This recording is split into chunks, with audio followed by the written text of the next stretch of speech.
Warning, this episode contains strong language or mature themes. Parental discretion is advised.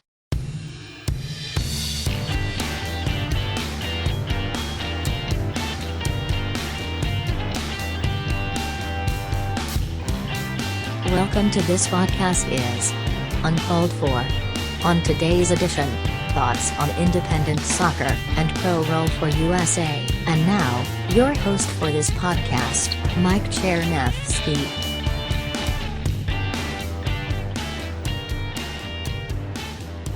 Welcome to the podcast. So let's talk soccer today. Specifically, let's talk about independent soccer, promotion and relegation, and why I follow a certain local team that's been mentioned a couple times here on the podcast, and my story with that particular club. So let's talk about independent soccer, first of all. You probably don't know this if you're outside the hashtag #ProRailForUSA debate or the hashtag ReformUSSF debate. The argument is that the United States Soccer Federation is wholly in bed with MLS and its marketing arm, Soccer United Marketing. Therefore, MLS and to a lesser extent the USL, which I have maintained and still maintain is a joke of a league setup and needs to fuck off and die already, are under the umbrella of non-independent soccer. Hence the reason we don't have pro-rel in the United States. Those of us in the independent soccer arguments argue that clubs need to come before leagues, and we want pro-rel. And the federation has shut people like me and other advocates out. A couple of years ago, when the USSF presidency was up for grabs, we had a number of reform-minded candidates. I think Eric Winalda was probably the strongest of the bunch, but we were still too fragmented, and by we I mean the independent reform-minded community, and couldn't get behind just one candidate. And as a result, we wound up with the monster that's in there today by the name of Carlos Cordero. His first speech pretty much demonstrates his lack of qualification to be in that office, let alone to make the necessary reforms, by saying that, quote, USL is the best second division in That's so bullshit, man. And a complete ignorance in how soccer works around the world. Because I think any knowledgeable soccer person would probably tell you that the best second division in the world may just be the English Football League Championship. Because in that league, as noted in my conversation with Tim Crippen near the end, we were doing that interview as Aston Villa and Derby County were playing for promotion spots in that league. The top two clubs automatically get promoted to the Premier League, and there's a playoff for that third spot between the third and sixth best teams, and it is a big deal. If you are unfamiliar with the concept of promotion and relegation, let me again jump back into the well and give you some audio from one of my Wingside coaches' discussions with Jeff Stolniker, where we specifically talk about promotion and relegation and how it could benefit soccer in North America, but specifically the United States. So enjoy. Let's start. Jeff, do you have any thoughts on this before we get into our notes? Not really. I think it is, as Mike said, it's a controversial subject. If you do poorly in a season, finish in the bottom of your league, you get relegated down. You do well, you get the reward of being moved up to the next division, and it's something that I think there obviously we'll cover. But there are two sides to every argument, certainly with the promotion relegation thing. The rest, like Mike says, the rest of the world. I mean, we talked about in England on this podcast. Exactly. So. Exactly. You can literally be playing in, fourth division and be playing in the Prem, in a few years. So. Yep. All right. So we're going to start with the realities of promotion and relegation, or lack thereof, here in the States. MLS, the Major League Soccer, we are going to knock it a little bit in this podcast, to be fair. They've had some pretty questionable promotions. They've had some of the names you might be Seattle, Portland, Vancouver. Those are all promoted teams, sort of. Mm-hmm. Within the last few years, you've had Montreal Impact, which, granted, they were a second division team, but their last season in second division, they finished second bottom. They're very poor, very poor. They should have gone down to a lower level. They should have gone down to USL. And more recently, and I devoted an entire podcast episode to this, Orlando City, a third division team, buying their way into MLS, completely skipping the second division altogether. There's no way they can't be not angry about that. From the standpoint of a more quintessential European model, yes, certainly. In America, we are wholly unfamiliar with that. Soccer, football is starting to make tractions right now. I think the biggest issues seem to be, and we'll I'm sure cover it later on, but it's a facilities thing. It's a facilities and money thing. If a team that's playing in basically a high school football field, if they were to get relegated, how are they going to support a team like Sporting Kansas City or the New York Red Bulls coming in to play? I think that's some of the key issues there that will Mike will kind of cover. Mike's very much pro promotion and relegation, as am I. I'd love to see a real European model here, but yep. And we'll get to some models in a little bit. Another thing to keep in mind, of course, in this debate is that FIFA, the international body that governs soccer, pretty much has a cap on how many teams can be in a top flight like MLS, and that's 20. Exactly. Orlando City would make 21. Beckham FC, as I would call it, that'd be 22, and so on and so forth. And do we continue to be a FIFA sanctioned league, the MLS? Right. How does that continue? Yeah. Lost in this is that promotion and relegation is in the FIFA bylaws. It says it's the essence of the game right there in the bylaws. You can look it up online if you don't believe me. And also there are twice as many cities in North America, both U.S. and Canada, that can and do support major league sports. Kansas City being one of them, of course. Whether it's NFL, MLB, NHL, NBA. These what we call markets here. Yeah, and I'm going to get to that in a minute, because that term markets kind of annoys me. Sports spot with you. Kind of annoys me, and we'll get to that. Gets to something else. Americanization. That's what you're seeing out of MLS. Is They're trying to Americanize the sport, and frankly, long term, it doesn't work. Especially to the fan of the European game, as Mike and I both are.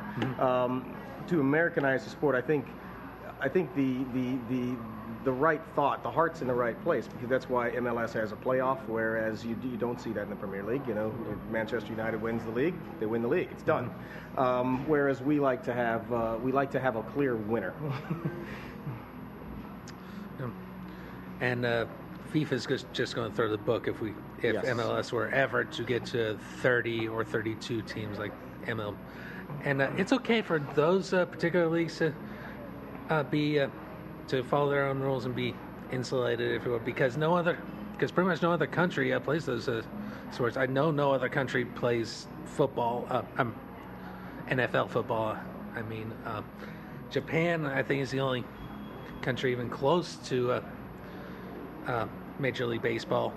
Oh yeah, they've got a great Major League model. Football is played. I have a friend who's from Austria. He played, but it's almost like you can look at their football league as more of a semi-pro league. Clearly it's not the big money gobbler that the NFL is here. Yeah, basketball, you do see some basketball going around. Yes. Going around. Greece has great leagues. Italy has great. Sure. Hockey is certainly big in Russia and other cold weather countries. But soccer, that is very much the international game, and if we want to play in the internet, and Mike's biggest point, I think, if we want to play in their sandbox, in this world league, this entire thing, we need to play by their rules. Exactly. Would be the contention. Exactly. FIFA, the head of FIFA has resorted to asking the president of the United States. This is true. The first thing that Sepp Blatter, the FIFA president, asked President Obama is, "When are you guys going to promotion and relegation?" The president really probably had very little answer. They don't get involved in anything like that. Because in a way, it's a nice call and everything. Just there have been some players, especially those with international experience, they're saying, we need to start thinking about this. Absolutely. And fans like Jeff and I, and that's the point of today's podcast, is we're talking about all the issues. We're all big fans of it, except for this year, given the fact that I'm a Fulham supporter, and we look like we're going to be going down. Yeah. Yes. Just a brief update on the English League. Fulham are in the relegation zone. Yes, they are firmly in the relegation zone. Whereas Arsenal look pretty solid. Arsenal looking solid. Villa's mid-table. Manchester United. City's coming up. Manchester United fall in the mid-table too. So, but I digress. But if you think about it, without promotion and relegation, there's really no incentive to compete. You look at MLS, for example, at Chivas. Chivas is a disgrace. Yes. And anyone want to know where they are? They're the second team in Los Angeles. I'm not sure how many people knew that, so I thought throw that. They're a disgrace. There's absolutely no reason that Chivas should be on the same pitch. They should be in the USL. Or NASL. We'll get to the pyramid in a second. I don't even think they belong in the NASL. I don't think they can play in the NASL. You think they should? I think they should just throw them down in the USL. I just don't think I don't think they could play NSL football. But I may be wrong. Right. And baseball is a good example of this too. Imagine, say we're in September, and just as a hypothetical, to use this past season, you have a late season game between the Miami Marlins and the Houston Astros. The two. Who's going to show up? Well, that's a great example, and I had thought about that earlier. What you have is, in baseball, if they had the threat of moving down to a AAA level, to the American Association, they might, forego the September call-ups, keep playing their top players, and keep trying to. It's better for the fans to see the best that they can put on the field, the best product. Yep. The threat of being relegated and having, say, the Albuquerque Isotopes, to give an example, being promoted. Promotion and relegation would give MLS and soccer as a whole really a unique and a more authentic experience, much more in line with Europe and South America. And most of the rest of the known world, really. Yeah, pretty much, yeah. Now, North American soccer now pretty much has the two competing philosophies. You have the MLS philosophy. They're like totally against, well, we're for the most part totally in the mindset of, we're a young league, we want to build, and I'm not sure 2 decades is quite young at this point. In the scheme of things, it's fairly young, and they're trying to gain traction. And I think they feel that if all of a sudden they're your local team, New York has a poor season, and they move down to a lower level. I think they feel that, oh my God, the millions we've sunk into this team. What have we done here? We're no longer relevant to our fans. And MLS has taken a step further and co-opted USL Pro, the 3rd division, and basically said, okay, you guys, you're now a farm league. They're a feeder system. Clear and simple, the feeder system. Whereas you don't see that in England. You're all fighting. Of course there are loans, but it's become a feeder system, like the Major League Baseball model. Yeah. They're trying to build minor leagues that support the major league teams. Now, conversely, with the 2nd division and ASL, their commissioners flat said, "I want promotion and relegation." Joining him as the 4th division league called the NPSL, National Premier Soccer League, and they've said we want to do promotion and relegation. So you have two leagues that are in favor of Americanization. You have two leagues in favor of just getting with the international program. Yeah, absolutely, and rightfully so. From their standpoint, the MLS says, well, we're building this minor league team, and moreover, these teams in the USL have the opportunity to get really good players and developing players from the MLS and have them brought down to play. You definitely can see that, but it leaves the other two leagues kind of almost fighting for relevance. And look at NASL. They just finished their third season, and they're growing. They're growing in markets or cities rather. Excuse me for a little slip up, because we will get to that.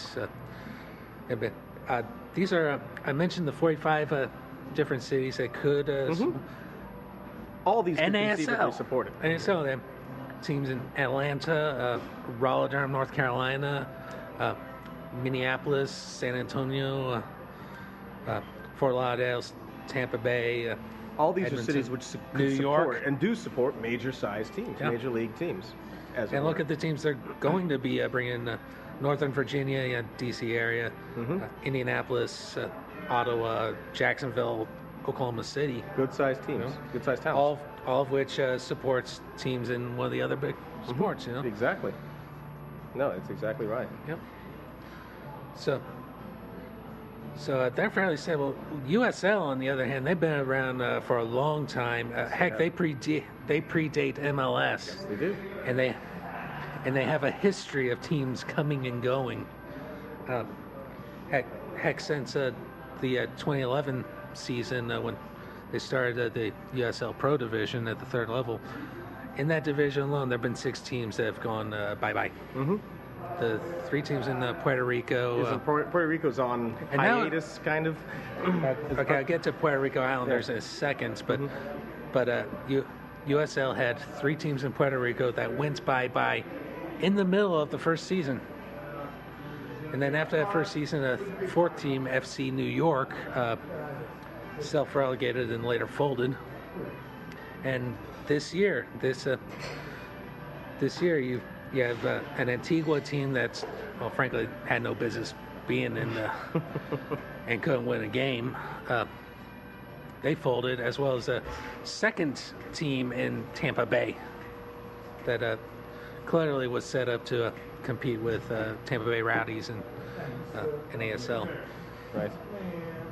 So both those teams folded. Contrast that with NASL in the last 3 years. They only had 2 teams go away. Jeff just mentioned Puerto Rico Islanders. They're technically on hiatus. Yes. Not sure when or if they're ever coming back. But we'll see. And the other one was Montreal, and we talked about that already. They are in the MLS. Yes. And in this MLS expansion frenzy, they're clearly targeting cities that are NASL cities. The city we hear most commonly associated with Beckham is Miami. Miami's not too far from Fort Lauderdale, and Fort Lauderdale has Fort Lauderdale Strikers. What are they targeting these cities? Are they targeting the actual NASL teams? I think they're just looking at markets. Say, we want this market, we want this market, we want this market in the MLS. It's going to hurt and cannibalize business from these other teams. Exactly. They need to work together. Exactly. Brief history on second division soccer. Like I said, pre-2010, it was USL and a lot of chaos. 2010 comes around. NASL technically splits off into a new organization. USSF, the U.S. Soccer Federation, they step in saying, breach of contract, so we'll compromise and put together this USSF D2 Pro League for 1 year, which was 12 teams. And the fate of these 12 teams, well, 3 are currently in MLS. That'd be Portland, Vancouver, and Montreal. And we talked a little bit about Montreal already. The teams currently in NASL, the actual second division, Carolina Railhawks, the Fort Lauderdale Strikers, Minnesota United, and Tampa Bay Rowdies. Currently in the third division are Orlando City, which we talked about skipping over D2 and straight into MLS, and the other one was Rochester Rhinos. Rochester was originally going to be an NASL side and all this stuff, but then they chickened out and said, no, we want back in USL Pro. And that was a monetary issue, wasn't it? I think so, yeah. Yeah. Which is sad, but of course the Orlando situation. Well, first the guy moves the team from Austin, Texas, to Orlando, and at the same time he is openly hostile to NASL. You can go back. I would suggest the Inside Minnesota, the IMS blog, the Inside Minnesota blog, because they have a couple of articles on that particular situation. But that's one of the reasons I think this guy Phil Rawlins is a despicable human being because of his open hostility to the second division. Mm-hmm. And there are three there. Well, one sort of on hiatus. The other two really don't exist anymore. There would be Crystal Palace Baltimore and AC St. Louis. They both folded after that 2010 season, but both were supposed to be NASL sides. Mm-hmm. Mm-hmm. And the other team, of course, was Puerto Rico, and we touched a little bit about that. And we don't know what's going to happen with Puerto Rico. Yeah. Mm-hmm. And the funny thing was that at about that time, 2010, 2011, the USSF puts guidelines on the second division and everything, and NASL has done their best to meet those guidelines. No such guidelines at the Division III level, and I think those guidelines are part of the reason that I feel NASL is much more stable and a better place long term than USL. Mm-hmm. Yeah, I think that a lot of these issues might fall to a fairly weak governing body of U.S. soccer. Yes. A very weak governing body that's not willing to step in, on behalf of really any of the leagues. Yeah. I'm not sure what they actually do. Well, let's put this into context, and we'll touch a little bit about that as well. The head of the U.S. Soccer Federation is a guy named Sunil Gulati, who is a paid representative of Robert Kraft, who famously owns the New England Patriots. He also happens to own New England Revolution in MLS. Mm-hmm. So there's a very much a feeling amongst staunch fans of the game that's maybe Little conflict of interest. yeah, very much so. Mm-hmm. Yeah. Mm-hmm. All right. So that's all the history, and I went long, but like I said, this is a complex topic.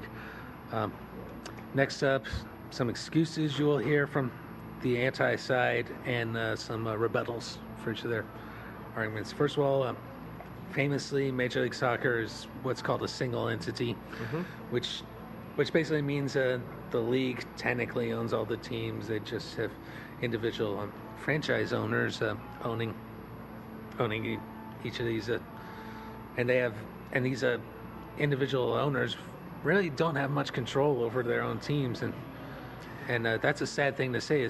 And this coming from a couple of sporting fans. Right. So, It's definitely a situation where, yeah, I mean, you mentioned it. They don't want to spend millions on an MLS side to see them get relegated. Mm-hmm. I mean, Rob Heineman does not want to see Sporting Kansas City knocked down to the NASL. Mm-hmm. Do they lose their relevance in Kansas City at that point? It's a valid question. But it your is a answer valid is question, yeah. Sure, but that even if you keep the single entity, you can still do a promotion and relegation system within the single entity. Two examples of this internationally: Scotland. Scotland, in order to play in the Scottish Premiership, you have to meet certain stadium standards. Yes. If you do not, you don't get promoted, and the relegated team gets a reprieve. Also in Scotland, you do not get relegated below the fourth division, although they're looking to possibly change that. Another example that might be instructive of us is the way Japan does it. Japan has automatic promotion and relegation between their top two divisions, but between divisions 2 and 3, there's a pretty convoluted process that you have to go through, where the team has to apply to get promoted and everything. Interesting system. Yeah. So those are two systems I would strongly look at.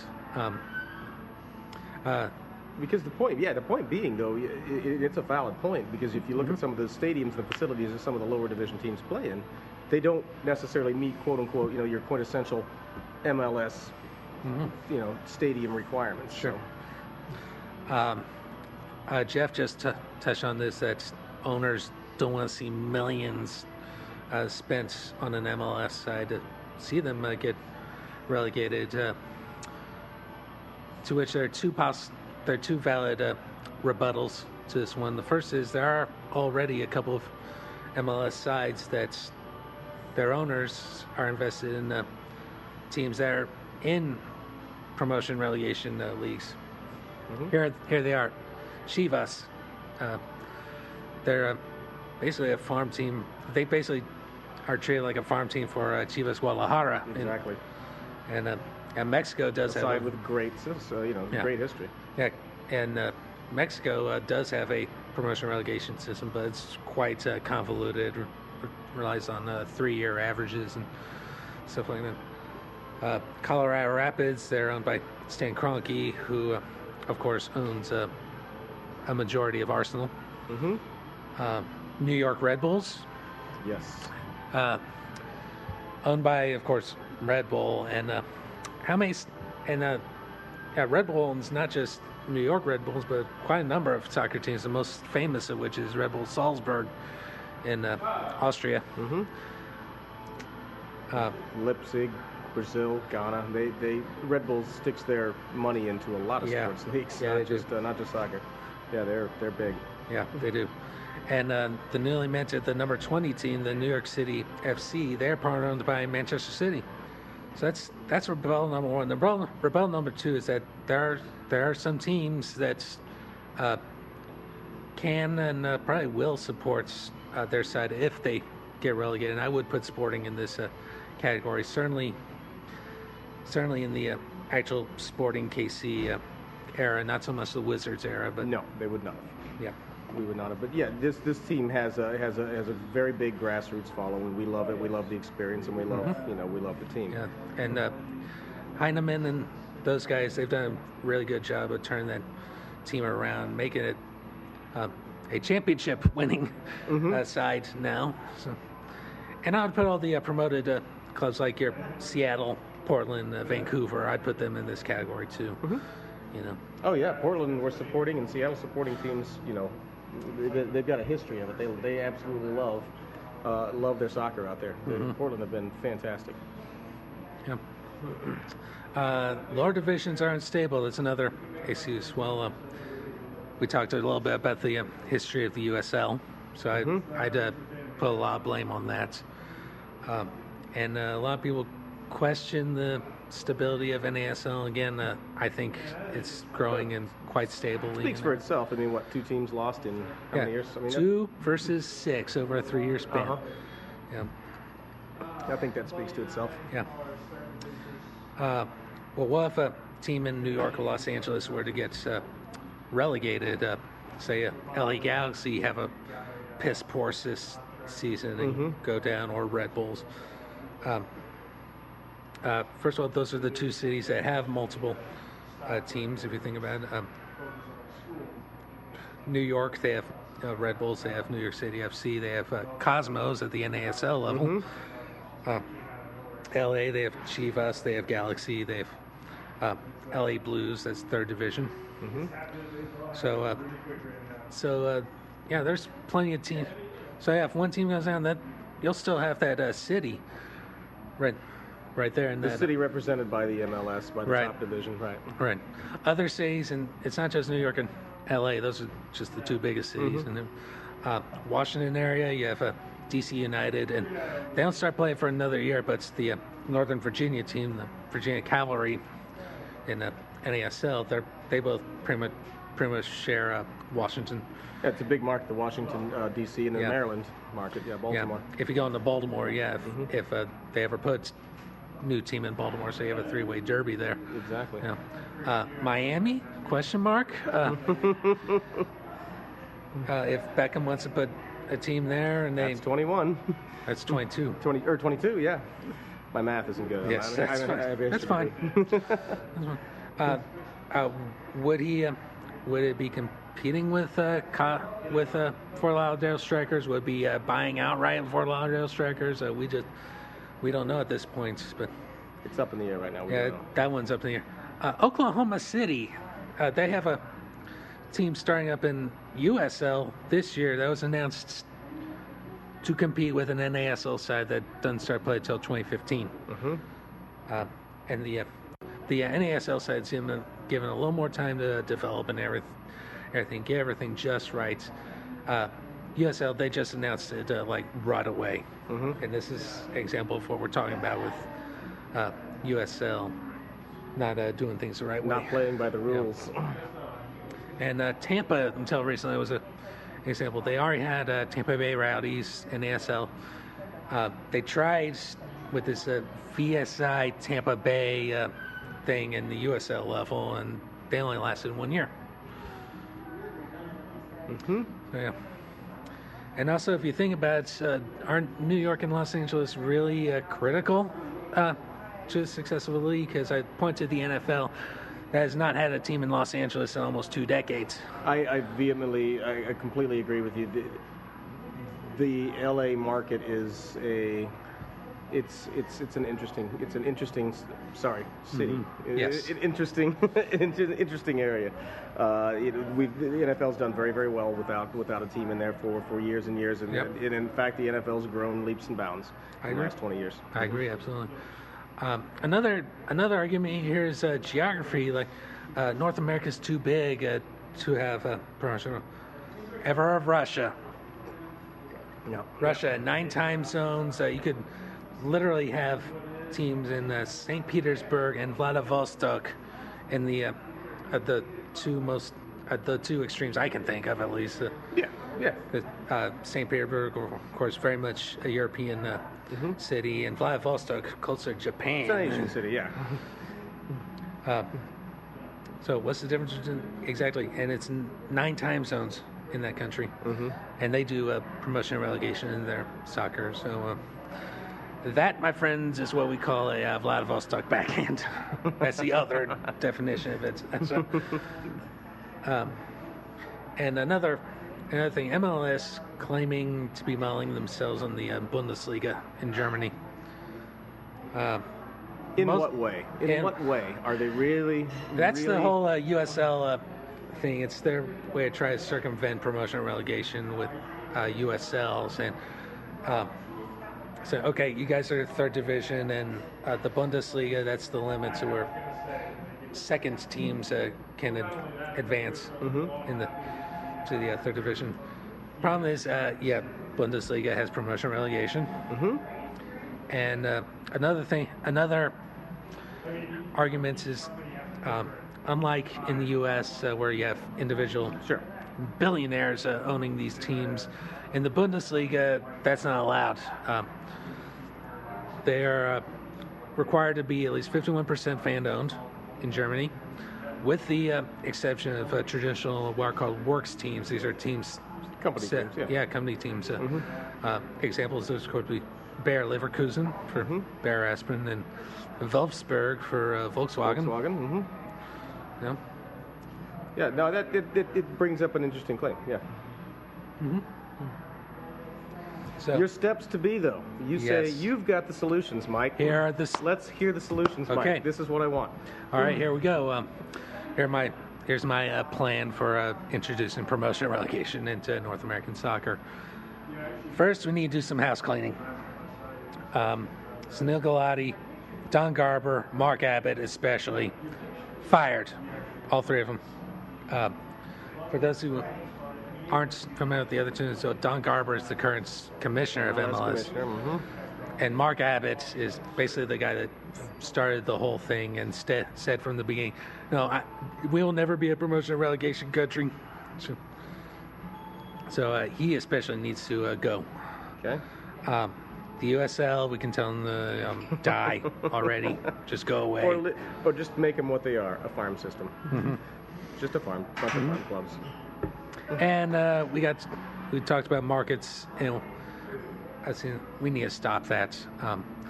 We need to stop that because you think it does a disservice to the fan base? It does. It absolutely does. It treats fans as though they're customers and nothing more.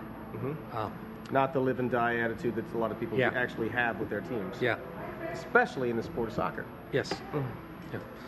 Yeah. We need to get rid of the conferences and go to a single table. Just ditch the whole East Conference, Western Conference, and get to a single table and play a balanced schedule. So home and away, every team in the home and away against every team in the league. None of this where in conferences you play more teams against one conference and the weighted other. That's schedules. horseshit. Weighted schedules leaning towards, obviously going toward the playoffs. And are you for also? I don't see it, but are you for elimination of the playoff model that the MLS currently utilizes? More like an English model, having tournaments during the year. I'm definitely more for tournaments during the year. We'll get to that in a second. Dealing with the single A, we have two options here. One, just get rid of it altogether, and have the MLS sides be independent teams in their own right. They get to make their own decisions and everything. The other option is you can keep it merge with NASL, and but not like an AFL NFL type merger. You need to make clear that NASL is the second division, and that's with whom you're going to do the promotion and relegation. Okay. Yes.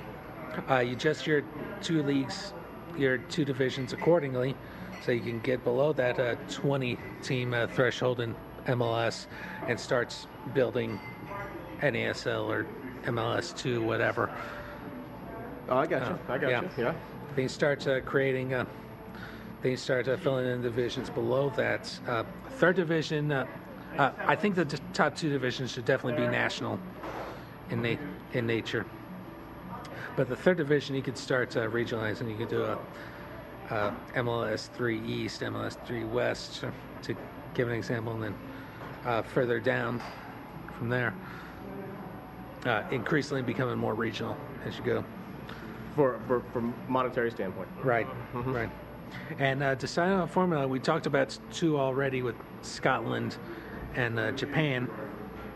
Do we want to do a playoff? Kind of like what they do in the lower divisions in England, or there's some that have. Do you mean to be promoted? Like, to be like promoted. The second division, you have the top two teams, and then they play off for the third. Right. For the third right. position. That's one example. Another example I've seen. I think the Bundesliga is an example of this. One or two teams automatically get relegated, and the next couple teams that are in that zone go into a playoff with teams that could be promoted, and whoever survives that gets promoted. That's another way we could do it. Well, it definitely would give interest as opposed to just looking at it. My team has no shot at doing anything. Well, actually, they do. Yeah, yeah, builds fan interest late in the season. Dealing with the NASL split season format now, the way NASL is run right now, they have a spring season and a fall season, so two different. Kind of like in the Latin America, an apertura and clausura to their season. And the way they settle who wins that league is the champion of the spring season now plays the champion of the fall season. And we saw that again this year with Atlanta Silverbacks winning the spring half and New York Cosmos winning the fall half, playing in the Super Bowl. As it were, yeah. Yeah. And since you brought up playoffs, I think it is definitely a unique aspect of American culture. I wouldn't do away with that, but here's what I would suggest. I would definitely promote supporters shields, which would be just regular season champions, best record, as well as these, as well as the playoff winners. So to use that model, let's assume just the two right now. Carolina Railhawks and New York Cosmos would both be promoted to MLS and relegated in their place. Let me look at my notes here. Would be Chivas and DC United, to use that as an example. Which, yeah, we've already touched on that. Chivas should be relegated to somewhere. Yeah. They don't follow even any. They're just a feeder club for Guadalajara. It's yes. just, I have no idea what they're doing even in the MLS. Mm-hmm. I would be open to creating a throughout this whole system, at least in the MLS, the professional level, some sort of like an English League Cup. We didn't talk much about the League Cup in our English discussion, but that's limited to just the league clubs, the Premier League, and all the football league. Mm-hmm. I'd be open to doing something like that for MLS. However, that system plays out. Let them play themselves in. Mm-hmm. Yeah. Okay. Yeah, you can do that, and we'll talk a little bit about the U.S. Open Cup now. That's our equivalent of the FA Cup. Right. Right now, there's no randomness to it. It's I think they would do well to do like they do with the FA Cup, and that's draw the teams out of basically a jar full of numbered balls, and mm-hmm. whichever balls get drawn out, that's who you're playing. Exactly. It's called a draw. Mm-hmm. Yeah. As opposed to the random, you want a little more random than the U.S. Open Cup has. Yes, currently. Absolutely. Okay. Yeah, it definitely gives the fans some interest. You know, Millwall, you're playing Manchester United. You know, it's pretty neat to see a draw. Or to use the U.S. Sporting KC, you are hosting Minnesota United, to give a U.S. example. Mm-hmm. Or Real Salt Lake, you're hosting New York Cosmos. Or Carolina Railhawks, you will be hosting... Can't use a Canadian team. Go ahead, use a Canadian team. All right, just for shits and giggles, Toronto. Mm-hmm. Just randomly drawing out balls. Yeah. It makes that day, in England, it makes that draw just such a special day. It's quite. They stream that online at the thefa.com, whatever that website is, the Football Association. Football Association. Mm-hmm. And the last thing I want to touch on is what do you think about possibly the possibility of fan-owned teams? Right now, the American system doesn't really allow for it. It does to an extent. The Green Bay Packers have been a good example of how a fan base can take some ownership in the club. I think it definitely it gives some interest in the fans. It gives them even more of a vested stake than they've already got, having grown up in that club. Mm-hmm. What do I think about that in America? It's shown that it can work. Certainly. I know there are a couple of teams that, and below that third division, in the fourth division, I think there's one in Nashville that they're explicitly fan-owned. One in San Diego that you could buy a share of that team buy stock. Yeah. Just like in the stock market, you buy shares of a team. Yeah. Yeah. So in the current landscape, and by current I mean I'm recording this in August 2019. What does that mean for independent soccer in the United States? Well, we're left with very few options, but we know the clubs that are spearheading it. The options being NISA, the National Independent Soccer Association, NPSL, the National Premier Soccer League, and to an extent the UPSL, the United Premier Soccer League. And I would dare throw in your local leagues as well, and I'll get back to that in a second. We know the names: New York Cosmos, Detroit City FC, Chattanooga FC, Miami FC. If you listen to Two Wings head coaches at all, you know about the many lawsuits against USSF and so on to try to get us actual reform and promotion relegation. And of the three leagues I just mentioned that are basically the independence movement as it is. One of them does feature promotion relegation. That's the UPSL. And that brings me to the point I want to make with this episode, and that's to support your local independent clubs. And by independent, I don't mean USL, and I certainly don't mean MLS. Granted, I'm in Kansas City, but let's be honest, Sporting is an MLS side. They're, in terms of reform, everything, part of the problem. And it's kind of painful for me to say that because I was at the very first game at Sporting Park. 0-0 draw, where the only goal was scored by a pitch invader dressed up like a cow. But that said, the last game I attended at Sporting Park was a friendly with Stoke City, currently in what is actually Mr. Cordero, the best second division in the world.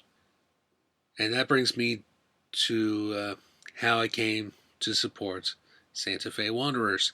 I know you hear the name and think, oh, they must be from Santa Fe, New Mexico.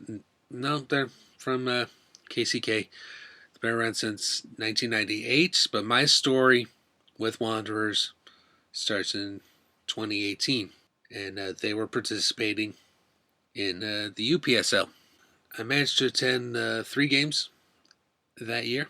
The largest crowd they were able to get was just over 100. So, yeah, 3 games in 2018, and so far in 2019, I've attended, I want to say, 8 games. It's about being made to feel like you're part of the club, even if you're just a fan.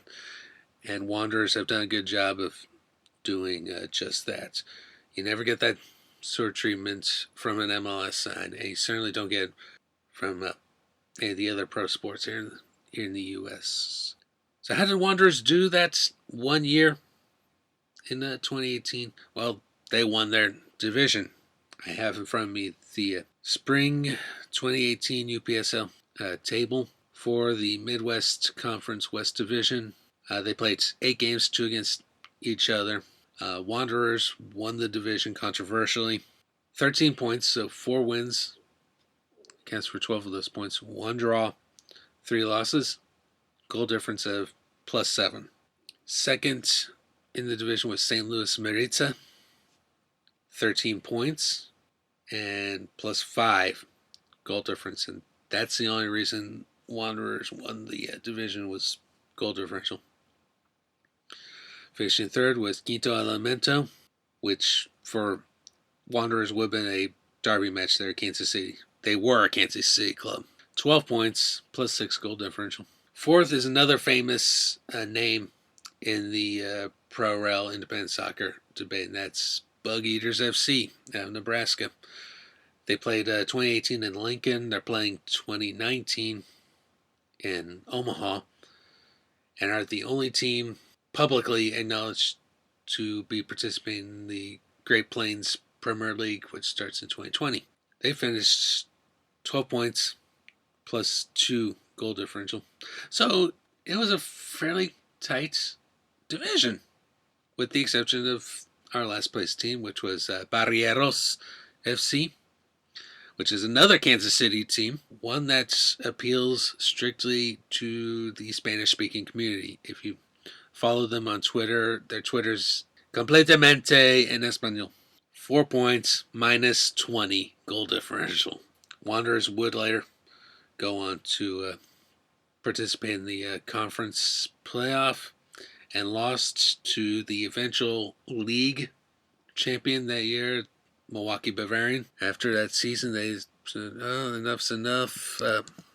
I'm actually going to link in our show notes to the American Pyramid blog.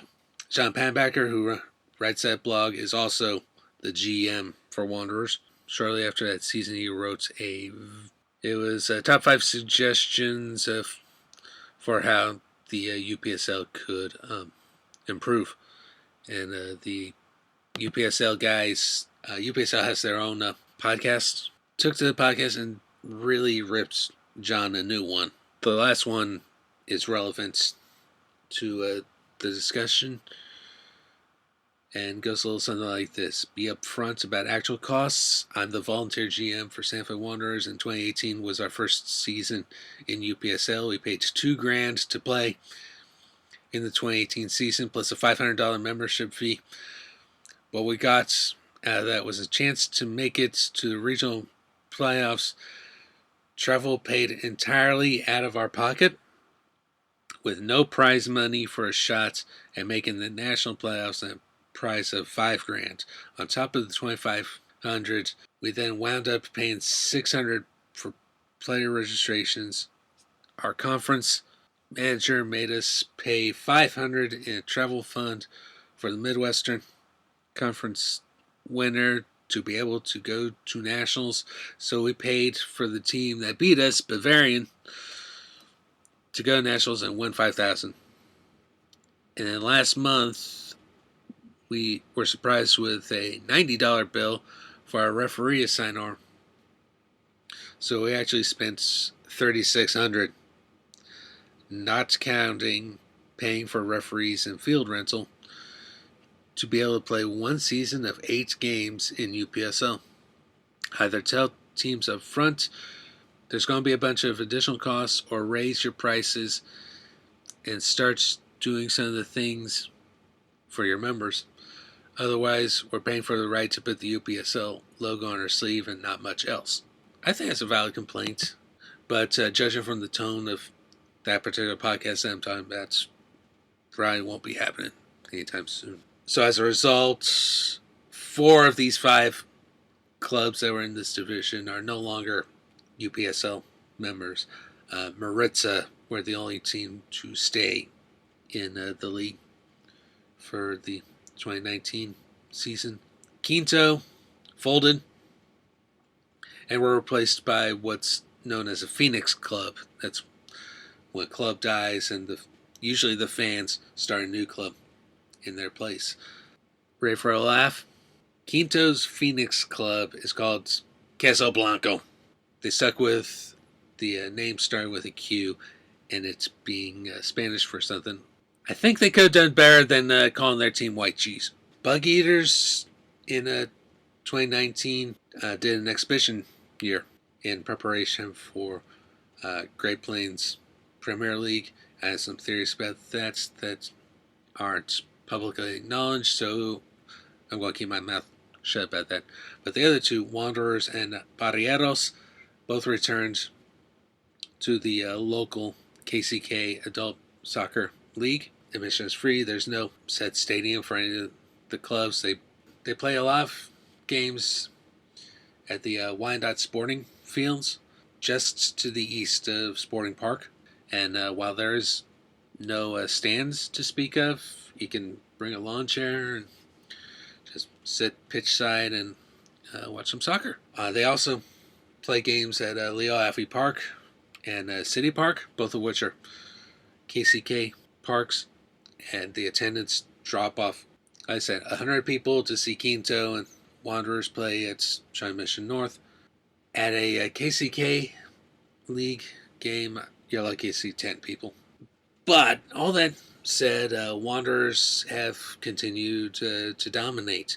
You heard me a couple of times now on this podcast talk about the Kansas Cup tournaments that they participated in, where I got badly sunburned.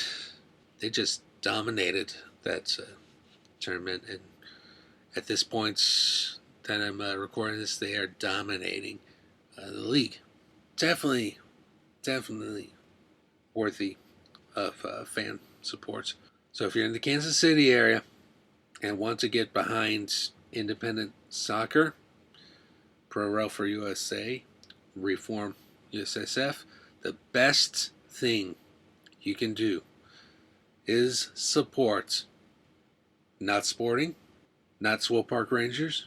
Get out there and support local independent clubs like Santa Fe Wanderers, like Barrieros, like any of the other clubs that happen to play in that KCK Adult Soccer League.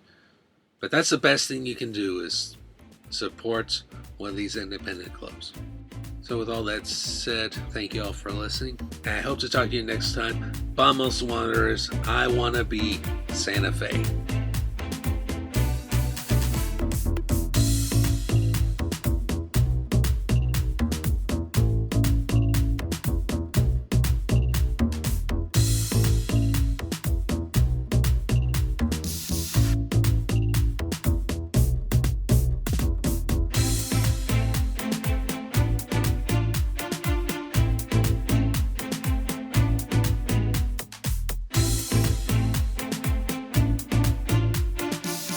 This podcast is Uncalled For is hosted, produced, and edited by Mike Chernevsky. Opening music is Iron Bacon by Kevin MacLeod at Incompetech.com. Licensed under Creative Commons by Attribution 3.0 license. Outro music is Wapo by Kevin MacLeod at Incompetech.com. Licensed under Creative Commons by Attribution 4.0 license. If you would like to support this podcast or any of Mike's other creative endeavors, please consider making a donation at patreon.com/Mike Chernevsky. That's MikeCzerneiewski. Donations over $5 will receive a special thanks on a future podcast. Thank you so much for listening. We will see you next time.